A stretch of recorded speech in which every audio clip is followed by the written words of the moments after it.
হাতের এখানে হাতে, বা আচ্ছা। যেটা আমাদের হচ্ছে গিয়ে সবচেয়ে মোটা জায়গা ওখানে একটু রেখে দিলাম হুম, 10 মিনিট। হুম, যদি ইরিটেশন বা চুলকানি বা হুম, রেডনেস যেটাকে লাল হয়ে যাওয়া বা না জ্বলে, হুম। তার মানে এটা সেফ। ওকে।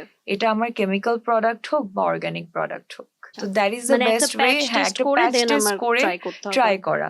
আর আগে এত প্রোডাক্ট না কিনে একটা একটা করে কিনা ভালো, কারণ হুম, তাহলে আমাদের একটা থাকে যে এতগুলো প্রোডাক্ট কিনলাম কিন্তু হয়তো কাজ করছে না। হুম, হুম, হুম। তো ওটা আগে একদম। জানা উচিত। আর স্কিন অ্যানালাইসটা করা আমার মনে হয় সবার, যেমন আমরা কি জিনিস স্কিন অ্যানালাইসিস কি? রক্ত পরীক্ষা যেমন সিবিসি টেস্ট দিয়ে থাকি, এরকম হুম, স্কিন অ্যানালাইজার খুব কম দামেই হয়, 200 থেকে 500 টাকায় হয়। তাহলে বোঝা যায় যে পুরা স্কিনটা, এবং অনেক জায়গায় এটা ফ্রিও করা হয়। হুম, এটার মাধ্যমে আমরা দেখি হুম। এবং দেখার সাথে সাথে আমার একটা ভিউ চলে আসে যে তোমার স্কিনটা অয়েলি, নাকি স্কিনের কম্বিনেশন? কম্বিনেশন, স্কিনের আমরা একদম 5টা লেয়ার পর্যন্ত দেখতে পারি। ও ওয়াও!